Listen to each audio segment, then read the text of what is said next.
پەیامی تەفگەری ئازادی کۆمەڵگای کوردستان بۆ ڕای گشتی.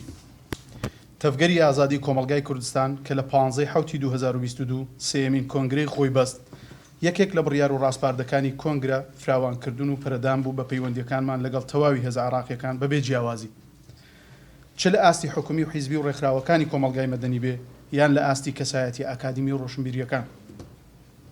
لەسەرەوە بنەمایە وەکو دەستەی هاوسەرۆکایەتی نوێی تەفگەری ئازادی لە نوێمی ساڵیادی تەفگەرەکەماندا هاتینە بەغداد و چەند ڕۆژێکە لە ناو دۆخی ئاڵۆز و پڕململانی ڕەوشی سیاسی عراقدا لە ناو پەیوەندی و گفتوگۆیەکی فراواندای.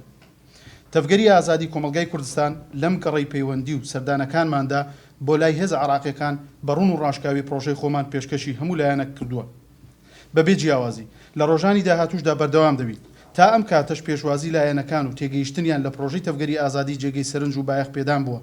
پرۆژەی تەفگەری ئازادی گەرانتی داهاتوویەکی پرشنگدارە بۆ تەواوی پێکاتە و نەتەوە و باوەڕە جیاوازەکان لە عراقدا بۆ پێکەوە کارکردن و پێشخستنی پرۆژەی دیموکراتی و چارەسەری هەموو پرس و ئاریشەکانی کۆمەڵگەی عراقی دەرگای پەیوەندیەکانمان بەڕووی هەموو هێز عراقیەکان داواڵا کردووە.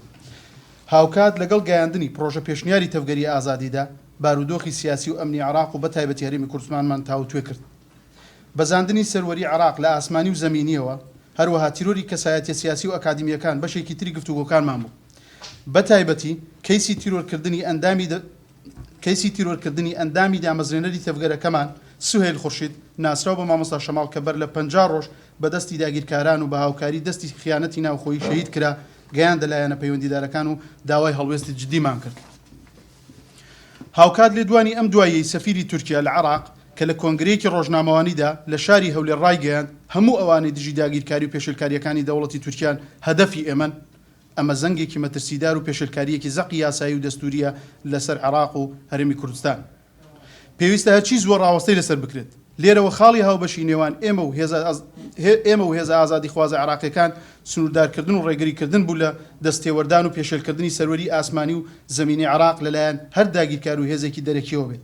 هەروەها هاوڕابووین بۆ ئایندەیەکی باشتر و دەستەبەرکردنی پێکەوە ژیانی دیموکراتیانە بۆ گەلانی عراق.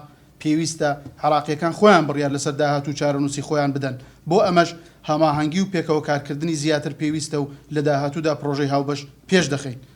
دەستەی هاوسەرۆکایەتی تەفگەری ئازادی کۆمەڵگای کوردستان 18 دی 2022 بەغداد.